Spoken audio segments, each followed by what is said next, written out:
With several waves of this 2023 offseason having come and gone, some Dolphins fans are asking, where is the Dolphins' offense improved from last season? That is our exploration here today on Locked On Dolphins.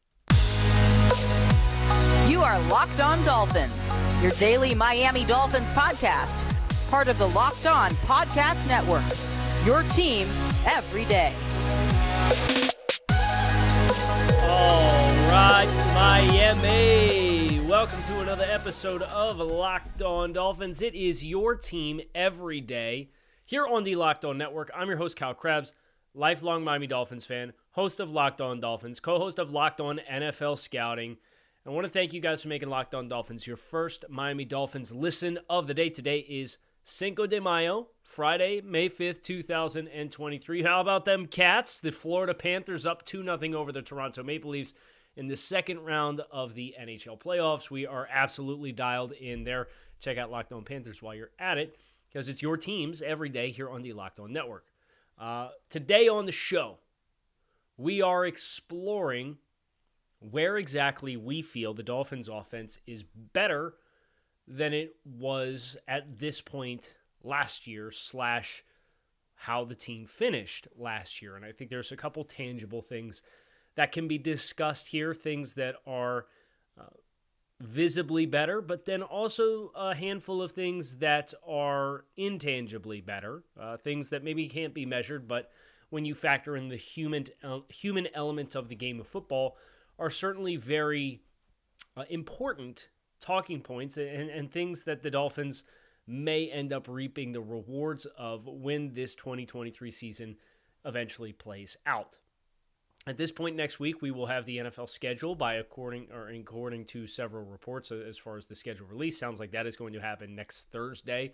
So excited on Friday to dig through the schedule, game by game, kind of talk about what the Dolphins' hand was that was drawn to them. But in the meantime, our focus and attention is going to be spent on the roster that we currently have. So between the quarterback room, the supporting cast, and the offensive line, where is or is not the Dolphins team better than it was last year? That's the question. Let's start with the quarterback room.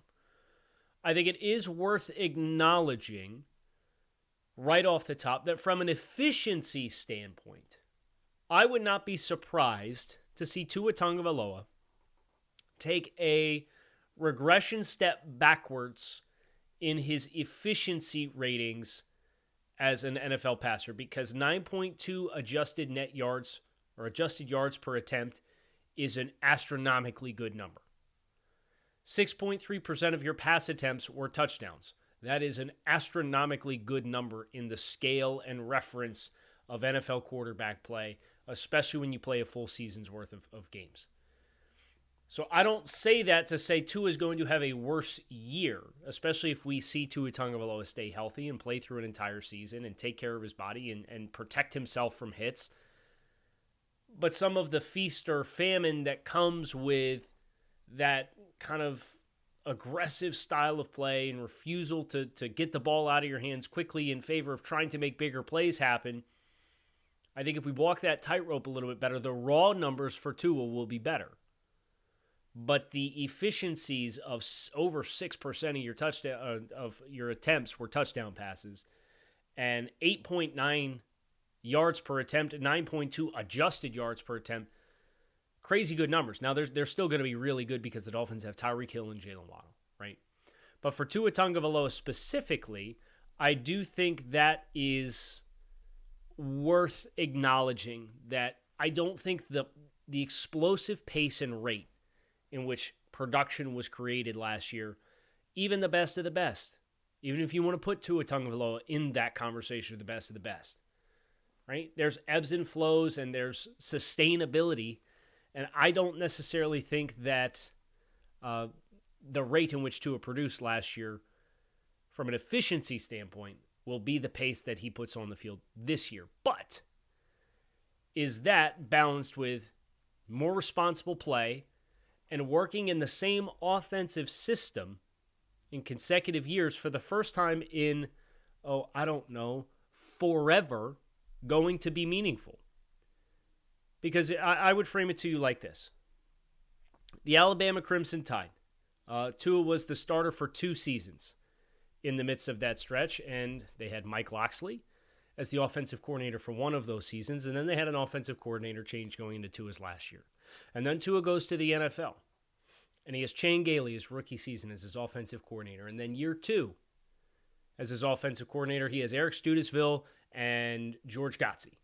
And then in year 3, he has Frank Smith / Mike McDaniel, and you can count sophomore year of college, junior year of college, rookie season in the NFL, sophomore season in the NFL, junior season in the NFL.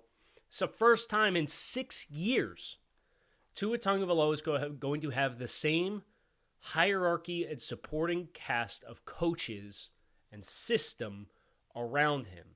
And say what you will about Nick Saban and Alabama and how they have their playbook and they bring in a new play caller, and the play caller has to learn the Alabama system and call it with their own flair, so it's technically not a different system. The 2018 version of Tua versus the 2019 version of Tua, they played different offenses. They did.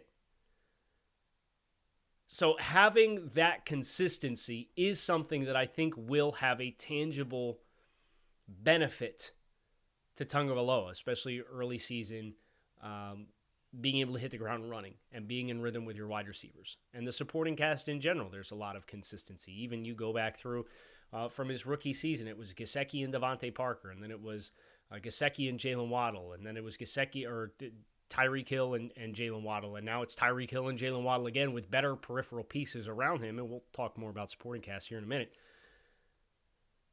The general perception of building around the quarterback and putting a quarterback in positions to be successful oftentimes is dialed into how consistent of a structure and infrastructure and cocoon can you put around the young quarterback. And lots of the success stories are players who had stability on the offensive side of the ball and consistency to level up their game as they were playing. And Tua Tagovailoa did not have that luxury in his first 3 seasons in the NFL. He will have that opportunity this season to lean into a comfortable zone that he intimately knows the offense and then further flesh out his game. Last year felt like it was the first time that you had an offensive play caller who, A, put weapons around him that mirrored what he had when he was successful at Alabama, and that's okay, right? That doesn't mean he's a lesser quarterback. It also is the first time that somebody really bought into his strengths and said, this is what he is, instead of let's try to onboard him and get him in the fray with this as the peripheral while trying to do something else and get him to learn how to do something else. It's why don't we just really major in what he majors in as a player? So I think that level of commitment to what he does well is an intangible component of the quarterback room that will be better. And then, of course, there's the backup situation. If you want to hold Teddy Bridgewater and his career accolades versus Mike White and his career accolades and say the Dolphins didn't get better with the quality of their backup quarterback, okay. But I would also then turn around and at least acknowledge that Mike White played in a similar system and has familiarity with the concepts.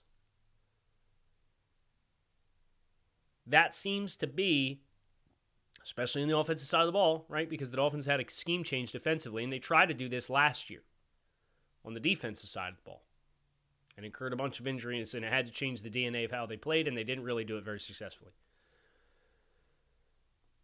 The scheme is all right now. The scheme is all about you have the foundational pillars at quarterback and at wide receiver, and you have a player who can do it successfully at running back. How do you fill in the blanks so that it is a more balanced offense? And having a backup quarterback in the event that he has to play that gives you the ability to do more of the same things that you would do with Tua because he understands the system and understands the concepts is a win. Now, I think you could toss a coin to say whether or not you actually think a backup quarterback position is better or not. And I wouldn't fight with you either way. One thing I would fight with you about is Built Bar. Built Bar is a protein bar that tastes like a candy bar. These things are the life hack that you didn't know you needed. They're high in protein, high in fiber, low in calories, low in sugar. They have 100% chocolate on all of their bars. They're absolutely, positively delicious. Right now, you can go to built.com, get yourself a box. You can go to Walmart, go to the pharmacy section, get yourself a 4-bar box. You can go to Sam's Club, get yourself a 13-bar box, have one on the way home, and still have a dozen to get you through the rest of the day. And get yourself something that you can use as a meal replacement, grab and go, healthy snack, breakfast, post-workout, or if you just want something delicious. So go to Built.com, Walmart, Sam's Club. Pick yourself up a box of Built. The supporting cast for the Dolphins is one where if you're just going to look at the identity of the team, you say, well, Raheem Mostert touched the ball more than anybody else on the team. And then you had Tyreek Hill, who touched the ball more than any other receiver on the team. And then you have Jalen Waddle as your other primary piece. And Jeff Wilson touched the ball 96 times, so the first 4 pieces are back, and you didn't really improve over any of those players. Like, I'm okay with that. Now, of course, there's a whole Dalvin Cook rumor mill and situation that sounds like might manifest, and you ran the running back room back. If Dalvin Cook comes, there's no question the running back room is better than it was last year, right? Dalvin Cook would be the most accomplished, most talented player in the running back room. And there have been a slew of examples of these 49ers offenses when Mike McDaniel was there, where when they were at their peak, they had several players who could tote the ball at a fairly high clip. I think right now you have 2 for the Dolphins in the running game. Dalvin Cook would be the third. He would probably have a majority share, but man, oh man, what that could potentially do to put Raheem Mostert in the mix as the change of pace, who's capable on third downs, and Jeff Wilson is a potential power runner. I do think that would make a very black and white, cut and dry, the Dolphins are better here than what they were before. Whether or not this thing gets done or not, I think it would all be post-June 1. I don't think there's any urgency or reason for the Dolphins to make this move prior to June 1st. The Vikings aren't really motivated to move him before June 1st. Will he be cut? That's the mystery. If he's not going to be cut, Miami might want to think about parting with a late-round draft pick. If he is going to be cut, let him go through that process. I would take the Dolphins' chances over anybody's for Dalvin Cook on the open market. But we're not there yet. So you want to look at the running back room and say, okay, it's break even from last year. It's not better, and the running game wasn't good. I understand that. And I wouldn't disagree with you. Now, there is an offensive line discussion to be had there, and we'll talk about that when we get to the offensive line. But the rest of the supporting cast, you'd say tight end, well, you lost the 52 targets you gave to Mike Gesicki last year, in which case I would say, oh, well, I really don't care. You brought in Eric Saubert. You extended a player that you had last year in Durham Smythe. Hunter Long is gone. Hunter Long was swimming uphill to get playing time for this team this past year. It really his first 2 years regardless. So I don't know that he's a tangible loss. It's trading Mike Gesicki for Eric Saubert and your 6th-round pick in Elijah Higgins, who I think will make this football team. And then obviously the developmental upside of Tanner Conner. Tanner Conner was here last year. He'll be a better version of himself because he had an offseason and is developing as a player. But you're effectively trading out Gesicki for Eric Saubert, and I do think that's a better fit within the offense. You're not totally compromising the vertical receiving ability. He's a better blocker than Mike Gesicki. I think he's a better fit. Whether or not he's a better player, I think that's a discussion to be had, but sometimes being the better player means being a better fit. And I do think the Dolphins tight end room, while I would still like to get a really, really good inline tight end to just a primary run blocker, while I'd like to get that player on the roster, I do think the tight end room is better than what it was last year with Mike Gesicki. Just because Mike Gesicki was such an outlier from a skill set perspective, he's effectively a wide receiver. And because he's high-hipped and long and lean and very graceful with long strides, He's not very explosive in short yardage situations. He's not very explosive with the ball in his hands. He hardly ever breaks tackles. He's not physical in trying to block in space. He can't mirror and flatten against safeties or linebackers to pin down and get a good seal. You're better in that regard. So I do think you're better there.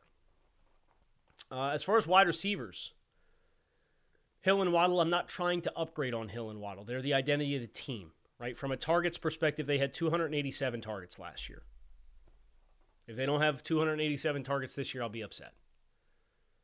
But what you do around it is the big mystery, because I would ask you this. Who is the only other player on the Dolphins roster last year who received more than 20 targets as a wide receiver? We're not including Mike Gesicki, so he got 52. Trent Sherfield is the only other wide receiver on this team that got more than 18 targets for the entire season. Think about that. Trent Sherfield is the only other wide receiver to get more than one target a game average across 18 games this season. You do need to have more balance, the ability to be more balanced for when teams choose to play you, like how the Chargers played you, where they're going to play up in your face on Waddle and Hill, and they're going to put somebody behind it so that they're protected, and they're either going to play man with somebody over the top, or they are going to bracket those two receivers. Who else can win in one-on-one situations? And that is where, in my mind, the Dolphins' receiver room is better than what it was last year. Braxton Berrios. Your shifty slot guy last year was River Craycraft. Right? And River Craycraft finished the year with 14 targets, 9 catches, 102 yards, and 2 touchdowns. You have a better version of that player in Braxton Berrios. You're upgraded in the slot. Who is your other down-the-field player? Who is your other vertical threat besides Hill and Waddle if you want to play them off of each other in shallow spaces? Right now it's Chosen Anderson. It might end up being Eric Ezukama. Who was that player last year? Did you have that player last year? Was it Cedric Wilson? Cedric Wilson got 18 targets. Was it Braylon Sanders at the end of the year who misplayed a ball against the Bills in Buffalo in Week 15? That would have been a touchdown if he didn't come back to try to play defense on the safety, but the ball was thrown up over top of his head with good touch? I don't know. But I know you have that player now in Chosen Anderson, assuming it is Chosen Anderson, and that will give you more potential to free Hill and Waddle off of each other, both underneath simultaneously, and still have a vertical stretch component of your offense. That is an important addition. So again, I think it's less about improving on the pillars now, which is a little different than what years past have been for the Dolphins because they haven't had pillars in the passing game, right? Devontae Parker and Mike Gesicki in 2019 with Preston Williams, like those are your hallmark pieces in the passing game. And now very suddenly you're playing a different game because you've maxed out that component with Hill and Waddle. I mean, it's one of the best, if not the best wide receiver duo in the NFL. You don't just get better off of that. Where you get better is filling in the blanks and making sure it's more evenly paved and you have more different ways to attack offenses and feel like you have winners. I think they did that with bringing in these peripheral pieces to complement what they currently have on the roster. Now, what that ultimately means for a couple of these young players like River Craycraft and Eric Ezukama, we'll see. But I also think the potential of Tanner Conner and Elijah Higgins as the big physical crack down on linebackers in the run game type of player who can also simultaneously run and create with the ball in their hands gives you more balance in that role versus Trent Sherfield, who obviously had the long touchdown catch against the 49ers, his former team. But if we're being honest, that was 75 yards. Trent had 417. I really don't want to have to do the math on this, but that's 4. It's like 1/6 of his receiving yards for the season came on that catch and run from Trent Sherfield for the 75-yard touchdown run against the San Francisco 49ers. So I do think the peripheral components of the Dolphins' passing offense are better. It gives you more ways to win. It gives you more confidence that if you're going to overcommit to stop Hill and Waddle, you've got guys that can chew you up elsewhere. So I think you're better there. I think the running back room right now is a push. I think a lot of the quarterback room improvements are intangibles. They're not tangible improvements. What about the offensive line? That's where we're finishing today here on this episode of Locked on Dolphins. From an offensive line perspective, I think the best thing that I could put on this right now is health. You're going to have fully healthy Liam Eichenberg. You're going to have fully healthy Austin Jackson. How much of an improvement is that over what you had last year? I don't feel great about it. You're going to have fully healthy Teron Armstead. He'll be healed from playing throughout injuries as an absolute warrior this past year. So you'll get a better version of him to start the year. Whether or not you get a better version for 17 games is a different story. Connor Williams and Robert Hunt still being pillars. From an intangibles perspective, you could say, well, we are technically bringing back the same starting five. Okay, I don't know that I get the warm and fuzzies about that, but if that's a sale point that you want to have, I can hear you out on that. The key for Miami, in my mind, is one player. Go out and get a tackle, a starting caliber tackle. I'm not saying he has to blow Austin Jackson out of the water. I'm saying if you want to go out and sign a player on a one-year deal and put him in a true competition at right tackle and let the best player win, go for it. I'd be willing to bet it won't be 73. But if that's the path that you want to take, somebody who is at least a quality depth option with physical talent,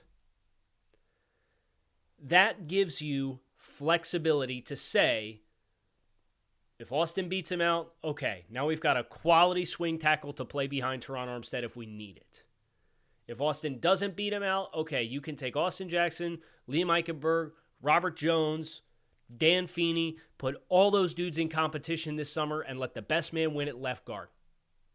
And the worst case scenario is you know full well you're going to have two players that are not starting, so your O-line 6 and O-line 7 can play guard and tackle.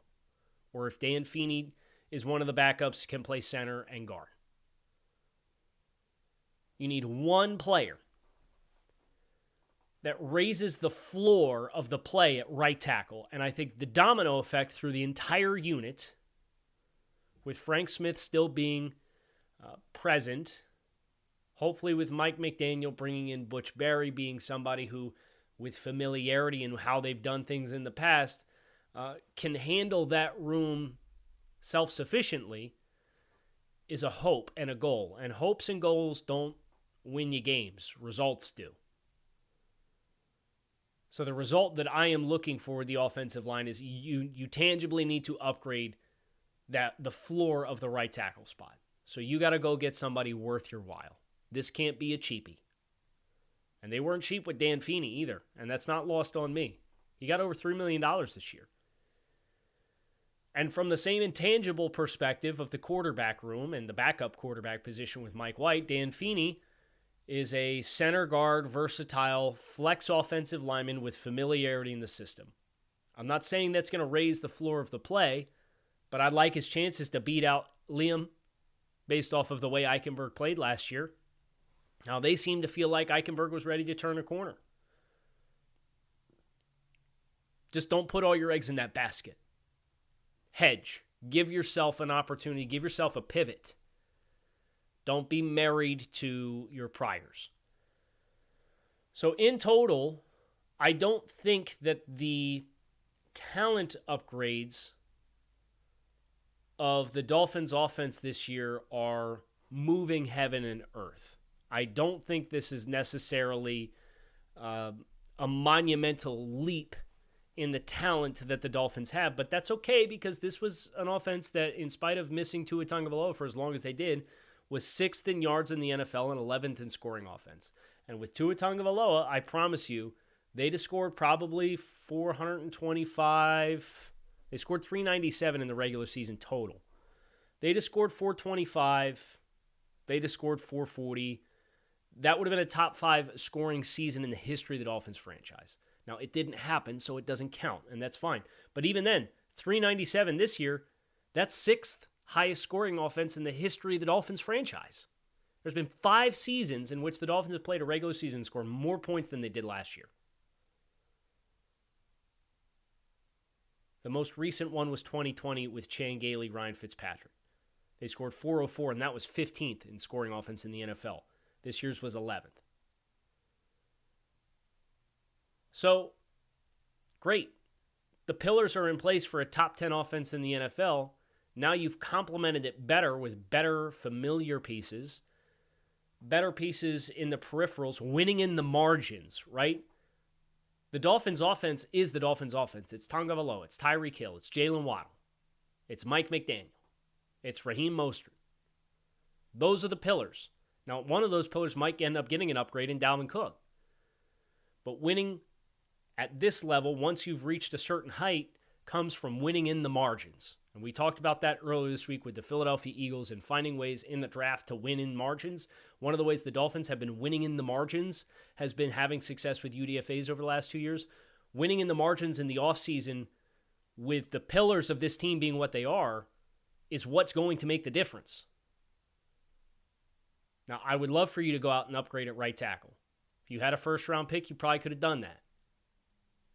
For a varying degree of reasons, the Dolphins didn't have a first-round pick. It is what it is. So now you just got to win through the margins and have the intangible components that should not be overlooked, even though you can't see them. I think they hold some weight for this Dolphins team. That's where I think the Dolphins' offense is better this year. We're going to do the defense on Monday, and that has a lot more tangible results of areas in which I think this team is better than what it was last year. And there's some quotes from players on the team that came out this week that I think would certainly reinforce that as well. So make sure you keep it locked in right here on Locked On Dolphins. It's your team every day. Shout out to our everydayers who keep it locked in with us here on Locked On Dolphins, here on the Locked On Network. I'm Kyle Krabs. Hope to talk to you all again soon. Peace.